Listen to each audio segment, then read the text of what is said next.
Great. We can get started.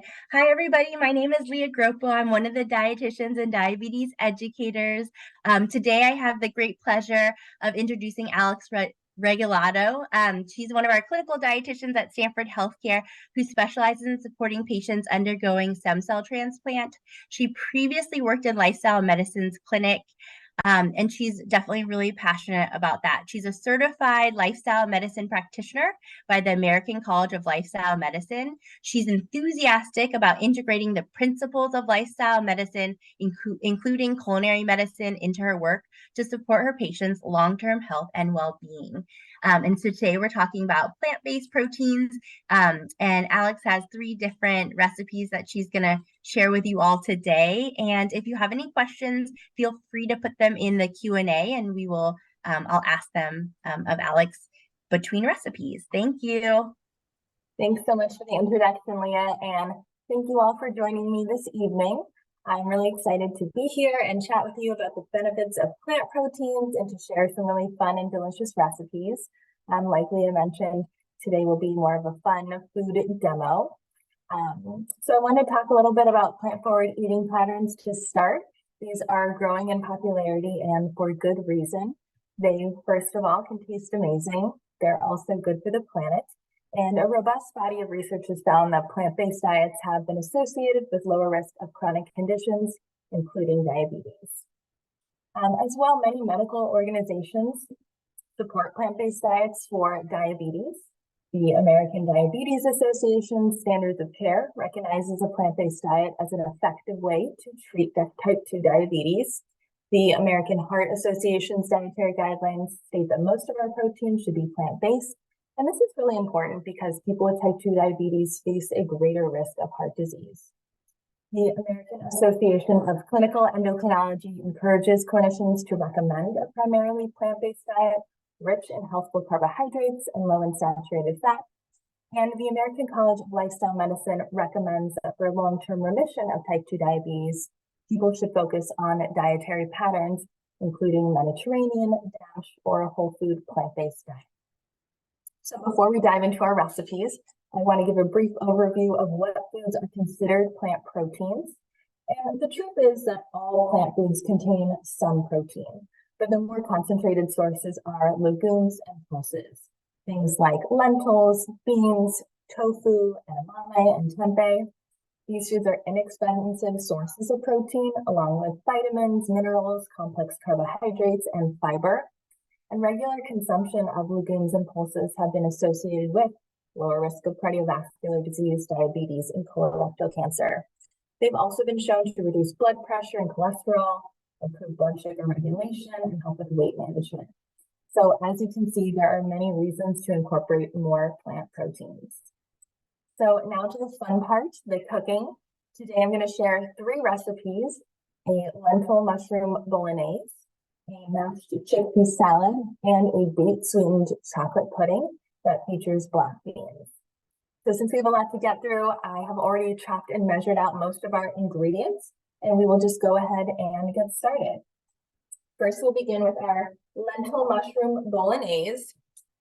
If at any point you can't hear me or it's a little fuzzy, just let me know and I'll try to speak up. So this dish is really comforting and savory. It's simple to make and it's packed with protein and fiber. And this is a dish that's easy enough to prepare on a weeknight and it makes a lot of great leftovers, but it's honestly fancy enough to prepare for guests or a special evening. And as you know, bolognese is made typically with ground meat. Instead, we'll be using chopped mushrooms and lentils to mimic a similar texture and depth of flavor. So I just started by heating our pot over medium-low heat. And I'm going to add a splash of olive oil, about 1 tablespoon. To that, I will add a diced yellow onion and 4 minced garlic cloves. We'll get that added in here. This is going to add some really nice aroma and depth of flavor as well. And we'll just saute this for a couple of minutes until the onions are soft and translucent. So as many recipes start with, I use some olive oil to get this started. But if you are trying to lower the fat content or reduce calories in your cooking, you can omit the oil and do something that's called a water saute. This is where you saute your onions, garlic, whatever you're beginning with water instead of oil. You could also use a vegetable broth or chicken broth if you choose. So we'll just let this go for a little bit, and then we'll get started with adding the rest of our ingredients, including the mushrooms and some of our spices. Today, I'm just using some chopped up brown mushrooms, but really you can use any variety that you like. It's really fun to go to the farmers markets at any time of year and check out all the unique mushrooms that they have. So feel free to experiment when you chop them up. They're going to have a nice meaty kind of texture and flavor to them, along with everything else that we're doing. All right. I'm going to go ahead and add these mushrooms. This is 1.5 cups of chopped mushrooms. And I'm also going to add 1 tablespoon of tamari. And this is really key to making this plant-based version have a more meaty and savory flavor to it. If you don't have tamari, you can use soy sauce. That would be absolutely fine as well. And again, this just adds a nice richness to it. Both mushrooms and the tamari are really key to this dish because they are providing umami flavor. And umami is a Japanese term meaning deliciousness or pleasant savory taste. And it's been described as savory, brothy, rich, and meaty. It's present in foods that have high levels of the amino acid glutamate. So all mushrooms are a rich source of umami, and the darker the mushroom that you choose, the more umami it contains. Meat has a really strong umami flavor, so anytime we are reducing or omitting meat from recipes, we want to add in another source of umami. So in this case, the mushrooms and the tamari are providing that.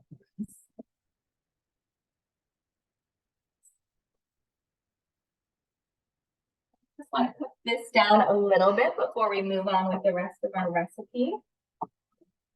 Next, we're going to add 1 28-ounce can of crushed fire roasted tomatoes, and we're also going to add a tomato sauce. You can use low sodium versions if possible to lower the sodium content of the dish overall. And I just saw that Leah wrote in the chat box, if you have any questions, please feel free. Would love to answer questions as we go. All right. This is looking really good already. I'm going to add the rest of our ingredients here.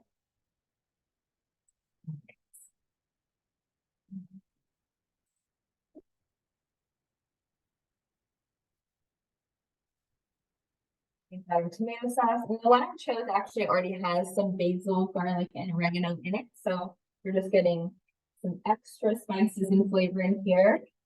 And then we're going to add, like the recipe calls for, 1.5 teaspoons of dried oregano, 1.5 teaspoons of dried basil, and I'm doing a 1/2 teaspoon of crushed red pepper just to bump up the heat a little bit, but you can certainly do a 1/4 teaspoon like the recipe calls for, or you can omit the entire amount if you prefer. Alex, you have a question. Somebody's asking you to explain what tamari is in more detail. So that is a great question. It's like a fermented soy option, and it's gluten-free, whereas some soy sauces are not. So that's oftentimes why it may be chosen for a recipe.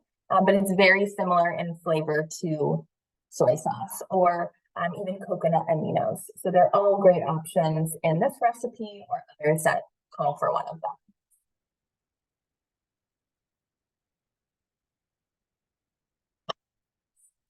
We also have 3/4 cup of water. We can add in here. And this is the base of our sauce. So we're going to just let this come to a simmer for about 10 to 15 minutes. And this is going to allow the flavors to really meld together and develop. And while that is happening, we will move on to our next recipe. And then we'll come back to this dish where we're going to add the nutritional yeast and the lentils, that plant protein punch. Any other questions about this recipe, Leah, before we move on? Yeah, you have a couple more questions, but not about this recipe in particular, so I'll save them to the end. So again, I'm going to bring this to a simmer and just cover this here. Let it go for about 10 minutes to start. All right, so I'm going to move things over and hopefully you can still see. Looks good. Okay, perfect. So now we're going to make the mashed chickpea salad. And we're going to whip this up fairly quickly. It comes together in less than 10 minutes, which is one of the reasons I love it, but it's also really flavorful. And it's a great swap for the classic tuna salad or chicken salad if you just want to change things up and get that plant protein boost. So using chickpeas as your sandwich filling, again, it's not, or a salad topper, it's not only going to provide that plant protein, but lots of fiber as well, both of which are beneficial for blood sugar management. Right. So our first step is to rinse and drain 1 can of chickpeas. I've already gone ahead and done that. So I'm just going to add it to my bowl right here. And the first step again is just going to be to mash this up. So I'm going to use a potato masher here. You can use a fork, whatever you have on hand. And with this recipe, you can mash this as much or as little as you like. If you want it to retain some texture, you don't have to mash it all the way. I like for it to be mostly mashed with just a little bit of texture remaining. But again, it's really open to interpretation. You can make this however you like.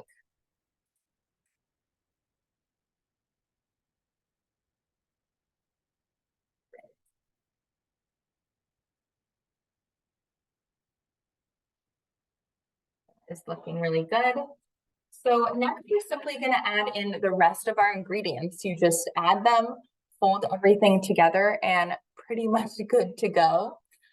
For an extra boost of nutrition, some color, and some texture, we are going to add in a 1/4 cup of diced celery, a 1/4 cup of diced red onion, and a 1/4 cup of diced carrots, as well as a 1/4 cup of toasted sunflower seeds. I really love the sunflower seeds in this recipe. It adds a nice crunch, a nice saltiness to it, and some savoriness. Definitely feel free to change up the veggies that we're adding in here. Bell peppers, cucumbers, shallots, these would be good options as well.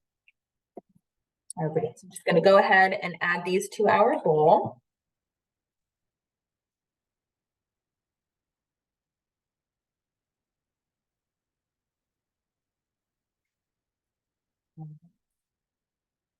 I'll move things over so you can see a bit better.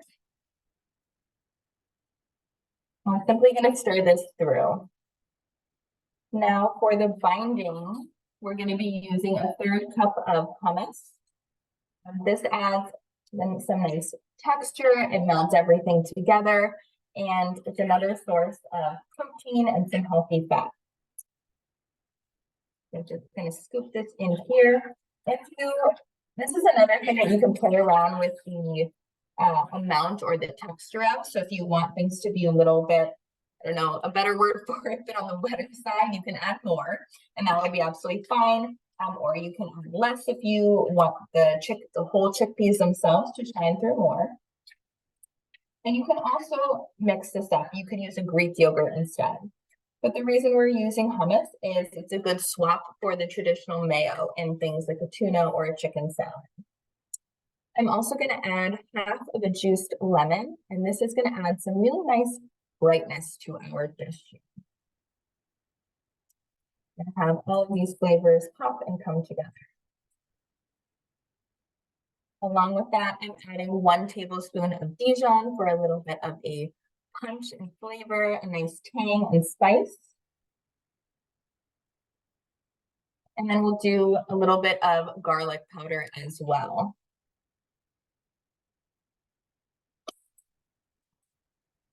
And then mix this all together.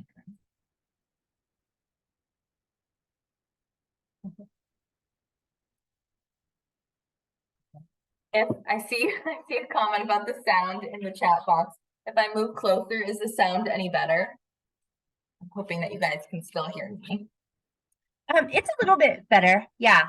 There just seems to be a little bit of an echo, but I know we've been trying to problem solve it. I mean, I think it's better than before. Okay. Well, I appreciate everyone bearing with me. Right. So I want to show you how this looks now that it's all come together. I've got it mashed pretty well. And I love that you can see all of the colors coming through. So we've got our carrots, red onion, celery, and I think that adds a really nice brightness and freshness to this dish. So in terms of serving, there are so many different ways that you can enjoy this dish and put it together. You can put it on top of a salad. You can serve it with sliced veggies and some crackers. Or you can serve it as a sandwich. So I'm going to show you that option today and share how I would balance this out and make it a full meal.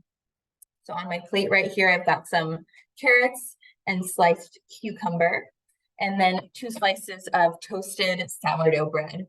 Use any bread that you like. I would recommend sourdough or a whole grain bread for that fiber. And sourdough is particularly good for reducing spikes in blood sugar because of the fermentation process. So we are just going to load this up here. And it would also be really delicious with some maybe lettuce on top, sliced tomatoes. You could add avocado as well, and that would make it extra delicious. But here we have it. I want to show you the full finished meal. So we've taken our dish, our recipe of the mashed chickpea salad and made it into a full balanced meal. So this can really be an easy lunchtime solution. This recipe does make about 4 servings. Each serving is packing 10 grams of protein and 6 grams of fiber. So combined with everything else, it's sure to keep you feeling full and satiated for several hours. That looks so good. That looks like a great lunch. Yeah, I think it's a really fun lunch. You could also make this into a wrap too, if that's preferable. So lots of different ways to enjoy it. All right, I'm going to move these items to the side and we will check back in on our mushroom and lentil bolognese.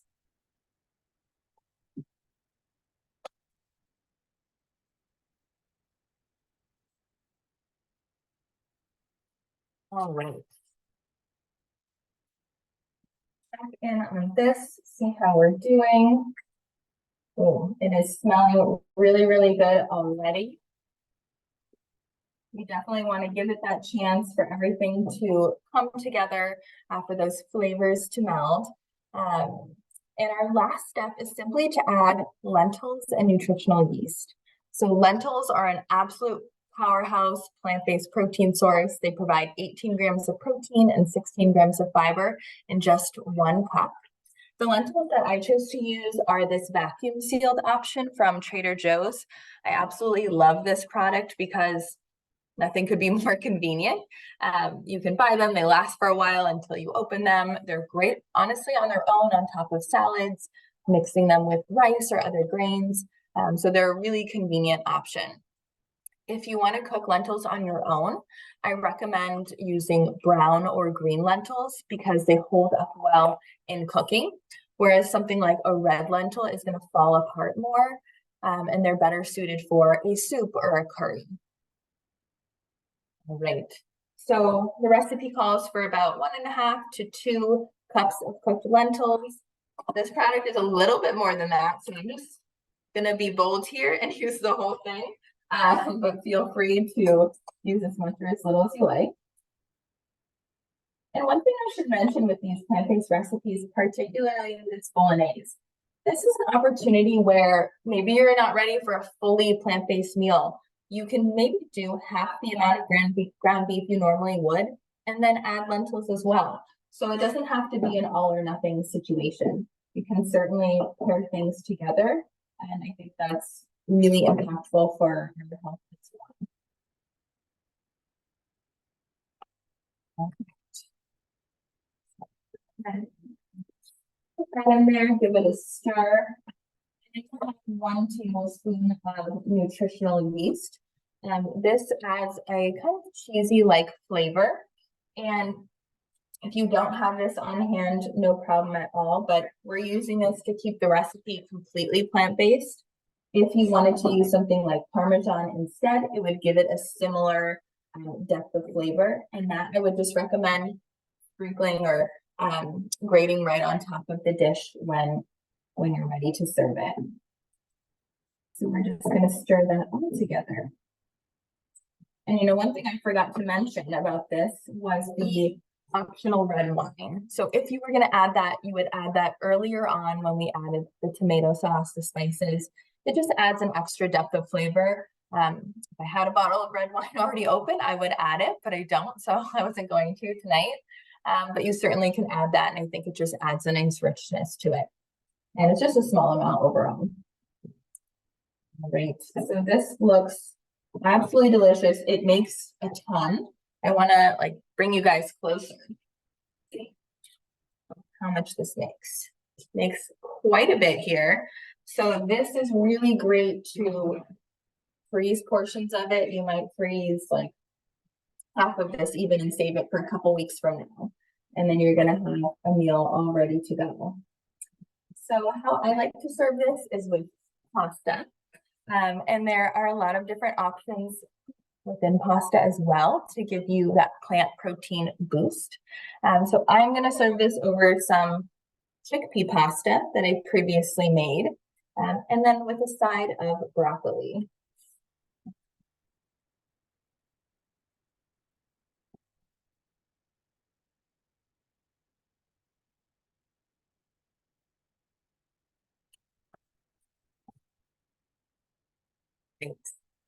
So we can see the final dish here. Makes a really hearty and delicious dinner. I think, again, this is a pretty easy weeknight meal to whip up. We did this in very little time, but it's fancy enough to serve when you have people over or you just want a special evening meal. So that's why I really love this dish. You could also serve this over mashed potatoes. You could thin it out and make it into more of a soup if you wanted to add some extra veggies to it. So lots of ways to play with this base recipe. And that's one of the things that I love about cooking is you can experiment, you can trade things in and out and kind of make it your own. But overall, this sauce makes about 6 really hearty servings, each serving having 10 grams of protein and 9 grams of fiber. So depending what pasta you choose to serve this with, you could get up to or around 20 grams of protein in the dish, which is sure to keep you feeling full and satiated. And again, I recommend balancing this meal out. So pairing it with a side. Tonight I have roasted broccoli. Do roasted asparagus, some sauteed Brussels sprouts or green beans, lots of different options that you could pair this with to round things out and make your meal even more colorful. Any questions, Leah, about this dish before I move on to our fun dessert? Not about this dish, but you do have a lot of great plant-based questions. So we'll have a great Q&A at the end, a robust one. Awesome. All right, so we are going to move on to a really fun recipe that I hope will be new and exciting for many of you. All right, so this is my chocolate or date-sweetened chocolate pudding. And I think most people would not guess that it includes black beans and cashews, but they truly come together perfectly in here. You could not tell. And because of the healthy fat, the protein, and the fiber provided by the beans and the cashews, it's a nice and hearty dessert that also isn't going to spike your blood sugar. So to make this dish, we are simply going to add all of the ingredients to a high-powered blender. And you could also use a food processor if you choose, depending what you have on hand. So first I'm going to start out with 1 cup of raw cashews. So I previously let this soak in room temperature water. If you're a little bit short on time and you want them to soften up even faster, then you would want to pour boiling water over them and let it sit for around 30 minutes. If your blender, your food processor is really high powered, you might be able to get away with not letting them soak at all. But it just kind of depends. And better to be safe than sorry and not have like chunks of cashews or beans in your delicious pudding. We're going to go ahead and add that here. And then I've got 1 cup of black beans, again, that I previously drained and rinsed, just measured 1 cup into here. So we're going to go ahead and add that. And then to get everything to blend together really well, we're going to add 1.5 cups of almond milk. But before we do that, I'm going to go ahead and add our cocoa powder because this is the same measuring device that I am going to need. And this is going to, of course, add our nice chocolatey flavor. Cocoa is rich in antioxidants and polyphenols, and some of its health benefits may include things like reducing blood pressure, improving cholesterol and blood sugar balance, and enhancing mood. So I will take any excuse to eat more chocolate. I think those are good ones. So again, 1.5 cups of almond milk or any type of milk. Actually, I'm using an unsweetened soy milk right now because it's what I happen to have on hand. And that's, of course, boosting the protein content of this dish even more. 1 cup of soy milk has about 7 to 8 grams of protein, which is right on par with cow's milk. And if you wanted to use any other type of milk, that's fine too. All right. So this recipe is avoiding any added sugar, and instead we are using naturally sweetened dates to satisfy a sweet tooth. They are a naturally sweet fruit that's packed with a lot of minerals, antioxidants, things like potassium and vitamin B6. And there's such a great sweetener in this and many other desserts that allow you to reap the benefits of their nutritional content while also enjoying their sweetness. Yes, they are higher in natural sugars, but they also contain fiber. And again, we're pairing them with the beans, with the cashews. So all together, this is a blood sugar friendly dessert option. So we've got 8 medjool dates here. These are a bigger variety of date. You might have seen things like a deglet date or other varieties that tend to be a little bit smaller. And the dates that I'm using here are from Trader Joe's. They have ones that are pitted, they have ones that come with the pit. Either one is fine, but do make sure you remove the pit if you buy the ones that have the pit. But that's usually where I get them because I find they have the best price for a good quality. And then we're going to add a splash of vanilla extract. Vanilla is a great way to enhance sweetness in a dish. And then a pinch of salt.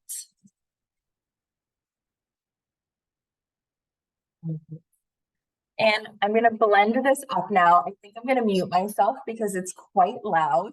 And then I'll come back online when it's all done.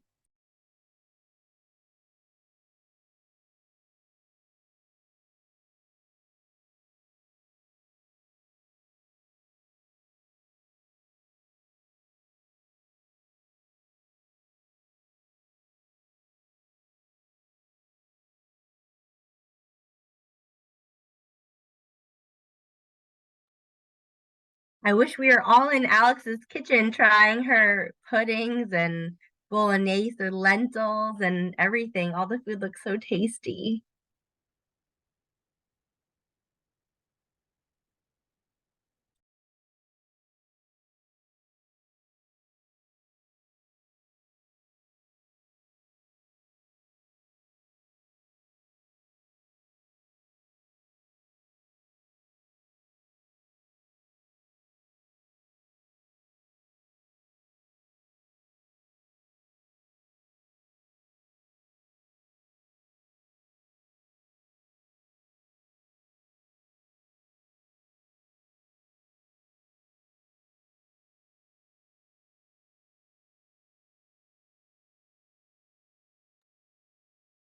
All right. So now this is looking really thick and delicious. You have it left, so I take the cap off. It smells really good too. That So thickened up way more than I thought it would. I thought a cup and a half of soy milk would be thin. That's thick. yeah, it's thick from those beans and the cashews. And if you let this sit in the fridge, it will thicken up even more. So of course, yeah, if you want this to be even thicker, you could reduce the amount of liquid, but it does thicken up quite a bit, which is nice. Yeah, I think if you wanted to make this into like a fruit dip, you wanted to dip some strawberries in here or like make fruit skewers and do it that way, then it'll add even more liquid.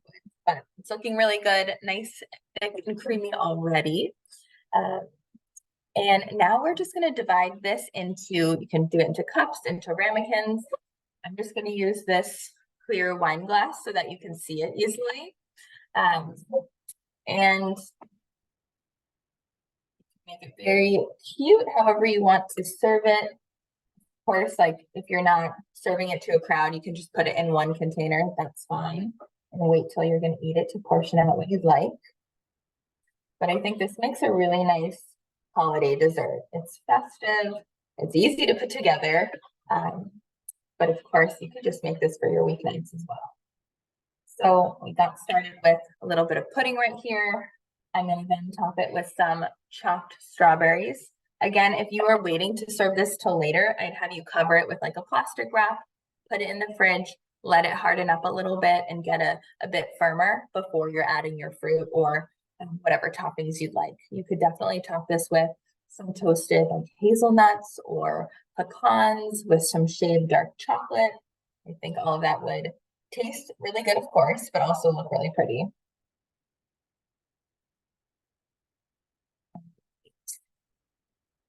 Get that there. Strawberry on the side. So this is a really cute, delicious, again, easy to prepare dish that I think will wow people both in terms of taste, and then they'll be extra happy and surprised when they learn how nutritionally dense this is. So it's a really fun one. This provides, I think a serving would actually be a bit bigger than this if I were to divide it equally. But one serving is about 200 calories, 6 grams of fiber, and 6 grams of protein. And because of the beans, it's also a great source of iron. So feel free to eat this as a snack, dessert, or I could even imagine this being part of a breakfast. You could scoop a little bit of this on some yogurt or oatmeal with additional fruit. I think that would be really delicious as well. So again, I'll just highlight all of the delicious recipes that we went through today. We have our mushroom lentil bolognese with a side of veggies. We've got our mashed chickpea salad, again with the side of veggies to balance things out. And then our delicious chocolate date-sweetened pudding, all featuring the benefits of plant-based proteins. I hope from this you see how delicious and easy they can be to prepare and how versatile plant proteins are. There's so many different ways that we can incorporate them into our meals. It doesn't just have to be scooping up a plate of beans. Not that there's anything wrong with that, but there's a lot of room to be creative. So happy to turn it over to questions. But first I want to say thank you to Leah and all of you for being here. So in case any of you have to hop off, just thank you guys for joining. Alex, thank you so much. I feel like I have a lot of these ingredients and I can't wait to go home and make them. All your recipes look so great, especially your pudding recipe. I've never thought to do beans and cashews and dates. Okay, so I'm just gonna go through lots of questions. And the first one that I saw were, what are your thoughts on flax seeds and recipes, and which foods would you say work well with them? I love using flax seeds. I typically buy them ground. That's where we're going to get the most nutritional benefit if they are ground up or like blended into something, broken down. So I most often use them by adding it to a smoothie, adding it to oatmeal or yogurt. Or you can use flax meal, which is another way to say ground flax, in baking. Instead of using eggs, you can swap in a flax egg. And this is where you combine 1 tablespoon of ground flaxseed with about 3 tablespoons of water. You let it sit and gel up, and then this can be used in place of eggs. That typically works best in like quick breads. It wouldn't be good in like a sugar cookie recipe, but it's good in quick breads and things like that. Great suggestions. And then will a plant-based diet reduce overall blood glucose and our blood cholesterol levels? So a well-planned plant-based diet certainly can lower total cholesterol, LDL cholesterol, and blood glucose levels. When I say well-planned, that's because, things like white bread and white pasta are plant-based, but they're probably not going to be supportive. When we choose a variety of whole plant-based foods, like whole grains, especially ones that are intact, like oatmeal or quinoa, that's going to be helpful. When we incorporate things like the beans, lentils, fruits, and vegetables, this type of eating pattern can certainly support our cardiovascular health and blood sugar management. Great. And then somebody's asking, can you provide the nutritional information for serving in these recipes? They didn't see it on the recipe handout. Sure, I can send that to you, Leah, if that's something you're able to send out later on. Yeah, we can send that out. Okay, great. And then someone says, I've read that cooking pasta and serving a day after alters or reduces the glycemic index to reach postprandial spikes. Does this also reduce the amount of insulin needed? That's a great question. So you are correct that it's developed something called resistant starch. So when we cook and cool grains, this also is true for beans. It's also true for things like potatoes and sweet potatoes. When we cook and then cool them, they develop something called resistant starch and are going to have less of an impact on our blood sugar levels. Their glycemic index is reduced. In terms of if you're using insulin, that I'm not so sure on and wouldn't be able to advise you specifically how to change that. Do you have any thoughts on that, Leah? Yeah, I think so when you convert to resistant starches by cooling the carbohydrate, not all of the carbohydrate converts. And so it's kind of more of a case by case, but in the people that I've worked with, we normally don't significantly reduce the dose. But maybe if you're seeing a lot of lows and you're really carb counting accurately and then you see lows, you could think about maybe backing off, but I would start with something low, like no more than 5 grams of a back off. Good question. Okay, next question. Are you going to publish the ingredients list for all the recipes? Yes, you sent that. We sent that out. Okay. And then someone's asking, are cashews a high carbohydrate nut? That's a good question. I mean, overall, nuts and seeds are not higher in carbohydrate. I would say cashews are higher in fat compared to some of the other nuts. But off the top of my head, I don't know their carb content compared to like an almond or a walnut. Do you know, Leah? Oh yeah, that's a good question. I don't know cashews right off the top of my head, but let me see. Happy to look that up. But I wouldn't consider them. So 18 nuts have about 8 grams of carbohydrate. Okay. And I'm not sure how much of that. It sounds like 2 of them are fiber. I mean, still lower. Yeah.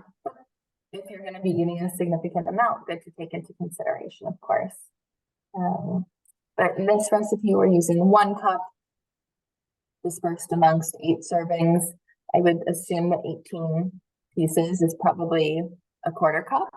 So maybe you're getting half of that in 1 serving of this recipe.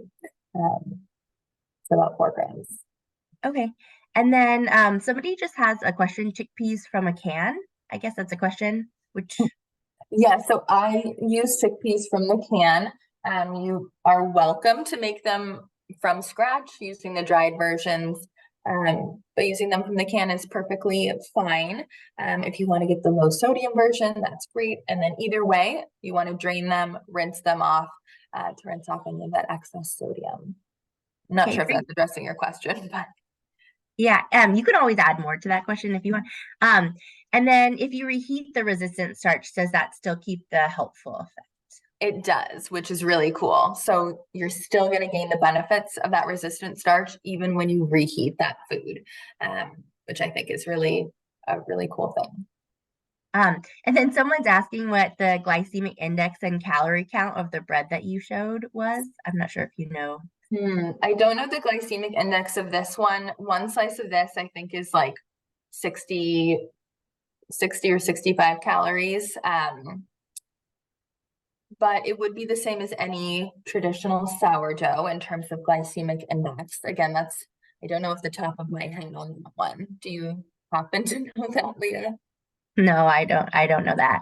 Maybe I should, but not totally sure. Sure. And then what if somebody adds mayo to the sandwich recipe? Is that not ideal for diabetes? So mayo is just a lot higher in saturated fat. So this is not as ideal for cardiovascular health. Of course, you could switch it to a light mayonnaise. That would be fine too. Or doing something like a yogurt or a Greek yogurt. So I'd say it's not as ideal for overall cardiometabolic health to use a large serving of mayonnaise. But if you wanted to reduce the amount that maybe you typically use or swap it for a light mayo, that might be a good step in that direction. Or doing half and half, like some people will do half the amount of mayo called for in a recipe and then sub the rest with yogurt. And that would be a nice way to lighten it up a little bit while still maybe playing to those tastes that you're familiar with. Oh, those are great ideas. And then somebody's asking for the flax seeds that come in the plastic bag from the store. Do you need to cook them first? And if so, how do you cook them? Great question. So you don't need to cook them. You can add them to things like, again, smoothie or yogurt that don't need to be cooked. So you can keep them as is. When they are ground, I can't really imagine just like eating them as they are. You'd want to combine it into something. If you get the seeds, you can just eat those as they are too. But again, we're not going to be able to, your body is not going to be able to break them down and digest them quite as well as when they're already ground up. So to go back to your question, no, you don't need to cook them, but you can add them to things that are cooked, like oatmeal, like sometimes people will add them to a granola recipe or a quick bread recipe. And those are ways to incorporate it into a cooked dish. Great. And then what's your opinion about plant-based protein powders? Mm-hmm. Yeah, so I think those can be a valuable option to help meet the gaps maybe in your diet. Of course, we want to have a food first approach. And so as much protein as we can get from whole foods, I support because then we're getting other nutrients too, right? We're getting fiber, we're getting vitamins, minerals, antioxidants. When we concentrate the protein, whether it's from animal or plant-based, we're just getting the protein. So again, I think it can be really valuable to help meet your protein goals and needs. And there's nothing wrong with that, but we do want to first rely on whole food sources. If we're thinking about things like, comparing it to animal-based protein powders, both are helpful. What's more important is that you're meeting your total protein needs. That's more important than kind of where exactly it's coming from in that Oh, regard. Just meeting it. definitely helpful. I think you went over this, but maybe reiterate. What are the specific lentil types that you like to recommend for your recipes? Yes. So for this type of recipe where you want it to have a bite, I would recommend a brown or a green lentil or a French lentil. These are going to have more substance to them and texture. Something like a red lentil is going to disintegrate a bit more. I really love it in a soup or a curry, but it just doesn't hold up as well. So it's not going to mimic that meaty texture quite as well. Definitely very helpful. Somebody is asking a very specific question about a brand of protein, a plant-based. I guess a Truviana. If you know of it, or if you have of any plant-based protein drinks that you recommend. Oh, is it called Viana or? True. I feel like I know this one. Truvani, possibly. Oh yeah, Truvania, Truvania. Okay, the one I'm thinking of doesn't have an A at the end, but if I'm thinking of the right brand, and I think this is a protein powder, um, that one I do like actually. It doesn't have a lot of additives or um, kind of binders in it, so I think that's a good option if I'm thinking of the right one, which I think is called Truvani. Great. And then I think we got through all the questions you've had. The most questions I feel like out of anyone. It's such an important topic. Oh, they clarified. Yes, it is the one without the A. Yes, I like that brand. I use that brand, so I can recommend that one. Great. Yeah, so I think we've gotten through all the questions, and thank you so much for sharing your time. People also commented loving your kitchen and your backsplash, that you should be on Food Network. And yeah, thank you so much for your time sharing your recipes. We can resend the recipes out with nutrition facts next week.